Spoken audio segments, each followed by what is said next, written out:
I'm going to take you straight across live now to the Rashtrapati Bhavan, where we're getting live pictures of President Barack Obama, Prime Minister Modi and other guests at the Rashtrapati Bhavan. This is an at-home reception thrown by President Pranab Mukherjee in honor of the visiting US President. It's day 2 of the visit of President Obama and the First Lady of the United States to India, a historic visit, the first in which a US President has been chief guest at an Indian Republic Day ceremony.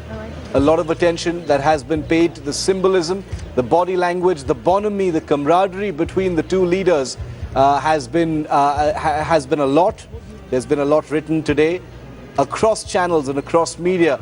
You will see a lot of comments, a lot of remarks on the body language of this visit, even if yesterday both sides proved that there was enough on the table to take this beyond just a symbolic visit. Remember, today's at-home reception at the Rashtrapati Bhavan, the live pictures of which you're looking at right now here on Headlines Today as part of the special broadcast, will be followed very, very shortly by President Obama and Prime Minister Modi addressing a CEO forum, a forum of the top CEOs from India and the United States at a South Delhi hotel, the Moria Hotel, where this will, the ITC Moria Hotel, where this CEO forum will be taking place. Top CEOs from both sides will be participating in that.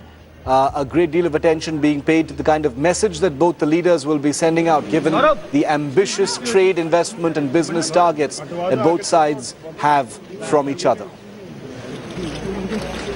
I want to quickly bring in Headlines Today's Pankaj Upadhyay, who's right outside the ITC Moria Hotel in Delhi, where the two leaders will be heading a short while from now for the CEO Forum meeting. Pankaj, great deal of attention being paid to the message that is going to be sent out. A lot on the table, confusion over taxation, investment barriers, the level of faith that investors have, in stability of markets on both sides. There's a huge amount on the table for both sides to be able to, achieve the very ambitious targets that they've set for each other, Pankaj. That's right, Shiv. A great deal of eagerness and anticipation at the same time. Who's who of the industry, right from Ratan Tata to Cyrus Mistry, Anil Ambani, Mukesh Ambani, and along on the other side from David Codd to Indra Nooyi. So, and along with top executives, will be trying to iron out the differences so that a boost could be given to the economy. I feel trade, visa and investment restrictions are really the biggest concerns that are really going to be discussed.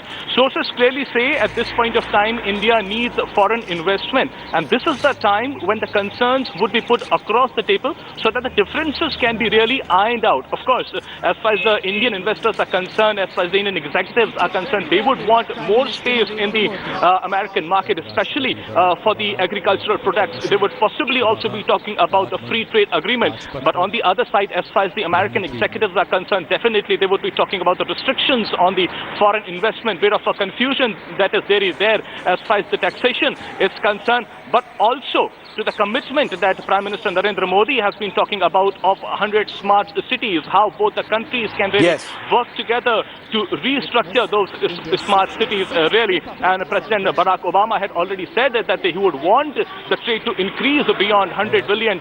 So all positive signs, and as far as the Indian investors are concerned, they really see this as a great deal of opportunity, good amount of opportunity, so that the boost could be really given, so that the foreign investments come in and the job in the manufacturing front could really be given that much needed boost, of which Prime Minister Modi has been talking all along.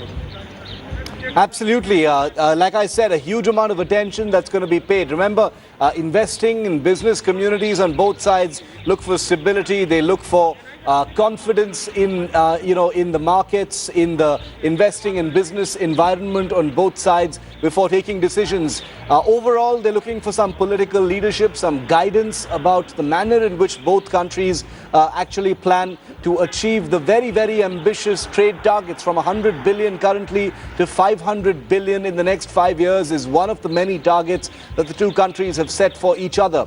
So as you see Prime Minister Modi in these live pictures coming in from Rashtrapati Bhavan and his honored guest, President Obama of the United States, chat about this and that, the simple fact is there is very substantial work ahead between India and the United States. They've been historically close. India and the United States diverged during the Cold War, and now over the last 11 to 12 years, they've come together once again, just short of being allies in the official sense of the term, in the official sense of how we understand it today. But between India and the United States, there's a huge amount of trade and an enormous amount of confidence that has been built up over the last many years, sweetened by defense deals, sweetened by a framework agreement on strategic and defense cooperation that has only made things much smoother between both sides. The economies of both countries interlinked, increasingly interlinked really in many ways. Take a look at your screen right now. Those are some of the persons who will be attending the CEO forum today. Mukesh Ambani, India's richest man, one of the most influential business leaders in the country, will be there. His brother Anil Ambani will also be there. Chairman of ONGC Dinesh Saraf and other industrialists, including Gautam Adani, known to be close to Narendra Modi, the Prime Minister. Vishal Sikka, the new CEO of Infosys, will also be there. Other industrialists, the top business leaders. Remember, big business is what drives the economy. That's something that there is pretty much consensus on. And all of these persons, big bankers, industrialists, corporate leaders of India Inc. And the United States, will be at the CEO forum a short while from now to download that message from the two political leaders seen as driving the economic fortunes of India, the largest democracy in the world, and the United States, the oldest democracy in the world, as they become even more interlinked as far as their economies, their business communities, and trade relations are concerned. On the right-hand side of your screen, you can see Manmohan Singh, the man who liberalized India's economy. He's there at the Rashtrapati Bhavan as well, the former Prime Minister of India, who also forged close relations with the Obama administration, who enjoyed a warm personal relationship with President Obama as well. He's there. It would be interesting at this point of time to know what Dr. Singh thinks about everything that's happening. Remember, yesterday there was a bit of a political spat between the BJP-ruled government and the Congress over achievements in the nuclear deal. It would be so interesting to see either Sonia Gandhi or ex-Prime Minister Manmohan Singh speak about what's on their mind as the nuclear deal, widely seen as the brainchild of the UPA government, achieving a measure of fruition under the NDA government of Narendra Modi. Allegations of political hypocrisy have been flying from the opposition side, but at this point of time, it's about India and the United States. They've achieved a great deal, but there's a lot yet still on the table. As day 2 progresses, President Obama has had a successful time at the Republic Day parade.